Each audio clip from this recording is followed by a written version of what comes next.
राम राम मंडळी, स्वागत आहे तुमच्या नव्या करकरीत ब्लॉग मध्ये. आज आपण पाहणार आहोत एक असा हिडन जिम. ही रणंगर जिंकायच्या आधीची पूर्वतयारी होती. आता मी चाललो होती सोलो ट्रिपवर, पण ही तोंड उचलून कशी नाही येणार माझ्या पायात पाय अडकावायला. बाय द वे, आम्ही लक्ष्मीपूजना दिवशी गेलेलो होतो. पंपावरती सुद्धा पेट्रोल पंपाला हार अडकला होता आणि आम्ही गावात सोडलं का बोंबलत हिंडत होतो. मग 50 100 200 करता करता टाकी फुल करून घेतली. काकांनी आधी दुसऱ्याचीच बाटली भरून घेतली. आम्हाला बाटलीची गरज नव्हती, कारण आमची बाटली आमच्यासोबत हिंडत होती. विषय असा होता, होतं लग्नाला आणि पोचली बारशाला. बाय द वे, जी माझ्यासोबत येते तिचं आत्ता लग्न सुद्धा झालेलं आहे आणि मी थोडं कमी वाट पाहता पाहता तिच्या लग्नानंतर ना हा ब्लॉग अपलोड करते. 12 वाटेच्या 12 भानगडी करता करता सूर्यदेव आम्हाला सांगू इच्छित होते की मी बरसणार आहे, तू बालिके लवकर जा डेस्टिनेशन वर. पण अंगात जे किडे असतात ते करायचे आणि वळवळायचं दोन्हींचं एकच टायमिंग होतं. मग लागते ती फिल्डिंग. पण माझा विषय इथं झाला होता की माझा अँगल सेट होत नव्हता. आणि माझा अँगल सेट झाला नसता तर मी म्हणलं संघटनेच्या मंडळींना मोतीबिंदू येईल डोळे फिरून फिरून. सो पहिलं कार्य आपलं अँगल सेट करून घेतलं. You know what, angle set झाला नाही तर बँगल्स होतात, आणि बँगल्स झाला तर मग गोडं फिरून फिरून एकाच ठिकाणी पाणी पित. प्रत्येकाची इच्छा असते असंच वळण प्रत्येकाच्या आयुष्याला लागलं पाहिजे, पण ते लागतं वेगळ्याच दिशेने. आणि रस्ता असा काय मोकळा भेटला होता जणू काय माझ्या बाप्पाचाच आहे. आणि ह्या बाईचं काहीतरी वेगळंच चाललेलं होतं. ज्या गोष्टी हिला येत नाही त्या गोष्टींचाच हिला भारी नाद असतो. लोकेशन. ती सूर्य देऊन फिरून फिरून मला मेसेज पाठवते की माझी आज अब्सेंटी आहे. हिची मध्ये मध्ये करायची काय सवय जाणार नाही. से हाय मिस राऊत, ज्या की आता मिसेस झालेल्या आहेत सोनारांच्या. Anyways, back to the point. Suryadev मला सांगत होती की माझी आज अब्सेंटी आहे, त्याच्यामुळे कोणाची तरी प्रेझेंटी लागणार आहे. ती प्रेझेंटी तुला सोसणार नाही, त्याच्यामुळे बालिके गाही कर. पण गाही मधला घ हिने मला म्हणून दिला तर ना 17 ठिकाणी 17 अँगल बदलून बदलून हिच्या लोकेशननी माझ्या लोकेशनची वाट लावली होती. बाय द वे, लोकेशन तुम्ही गेस करा, नाहीतर मी व्हिडिओच्या एंडला सांगेनच. ही माझ्या बरोबर बाहेर येताना कायम हिची अक्कल घाण आणि घरी ठेवून येते. ह्याचा हा प्रूफ. काय आणि अडकावून ठेवले डाग दोर. अडकलं त्याला, आता कापून टाकाय कात्री नाही आणते. मूर्ख मूर्ख काय, खरं सांगते ना. दे इकडे. नीट तरी चालू केलंस मी म्हटलं, तेवढं पण कळत नाही.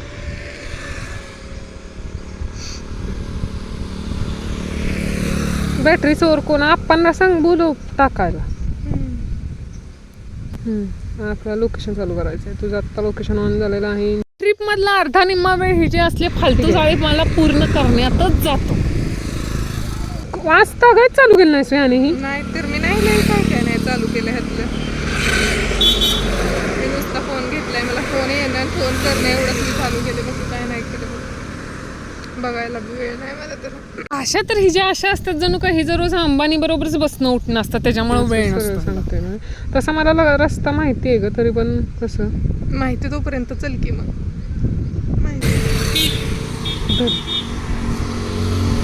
काढून दिला ना हातात, माहिती तर हा पण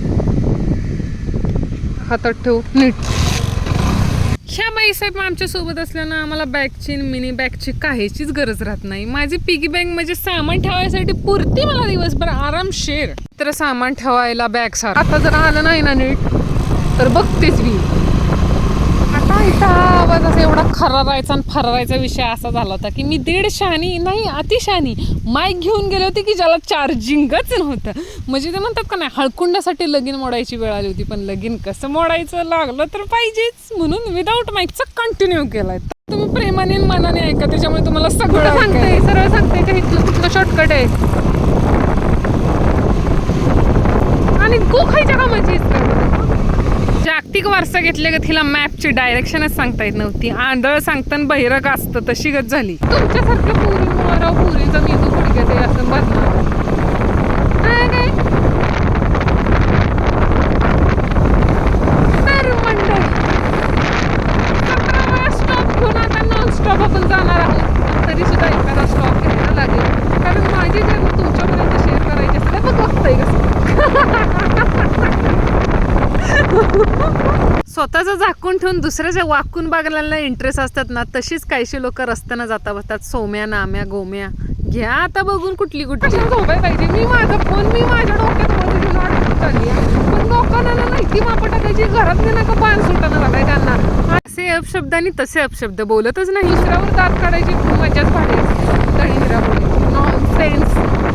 एनिवे, तर आपण कुठे होतो का बघा.